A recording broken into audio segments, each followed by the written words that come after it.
Friends అందరికీ ఆత్మ నమస్తే అండి. సో మనం నిన్న ఫ్రైడే కదా, నిన్నటిది రెమెడీ ఒకటి చేయలేకపోయినా, అమావాస్య ఆఖరి అమావాస్య అనేసి సో చేయలేకపోయినా ఈ ఇయర్ ఎండింగ్కి వచ్చేసాం కాబట్టి ఏం చేస్తారంటే ఈరోజు అనగా శనివారం రోజు ఒక బిర్యానీ ఆకును 2 దాల్చిన చెక్కలను తీసేసుకొని థ్యాంక్ యూ గాడ్ అని రాసి గ్రీన్ కలర్ పెన్తో థ్యాంక్ యూ గాడ్ అని రాసి ఇన్ఫినిటీ సింబల్ వేసేసి కింద నేను 2026లో న్యూ అద్భుతమైన గొప్ప అవకాశాలను రిసీవ్ చేసుకోవడానికి సిద్ధంగా ఉన్నాను అని రాసేసుకోండి తెలుగులో, లేదా ఐఎమ్ ఓపెనింగ్ న్యూ థింగ్స్ అని రాసేయండి. రాసేసాక ఇట్స్ డన్ అని బ్యాక్ సైడ్ రాసేసేయండి.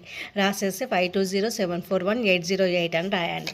అలాగే వీటిపైన కూడా మీ విషెస్ ఏవైతే ఉంటాయో అవి రాసేసుకోండి. అంటే మనీకి సంబంధించా, హెల్త్కి సంబంధించా, జాబ్కి సంబంధించా, మ్యారేజ్కి మీ ఇష్టం రాసేసుకున్నాక ఇవి బర్న్ చేయండి. నైట్ బర్న్ చేశాక వచ్చిన యాష్ని మీరు ఇంట్లో నుంచి బయటికి బ్లో చేయండి. మీ ఇంటి ముందుకు బ్లో చేస్తూ నేను అనుకున్నవి సాధించాను, మేనిఫెస్ట్ అయిపోతున్నాయి, ఎస్ 2026లో నేను అన్ని మెరాకిల్సే చూస్తున్నాను అంటూ విజువలైజ్ చేస్తూ బ్లో చేయండి. నెక్స్ట్ డే దాన్ని క్లీన్ చేయండి. ఓకేనా? థ్యాంక్ యూ అండి. నా ఛానల్ని లైక్, షేర్, సబ్స్క్రైబ్ చేసుకోండి. Thank you all.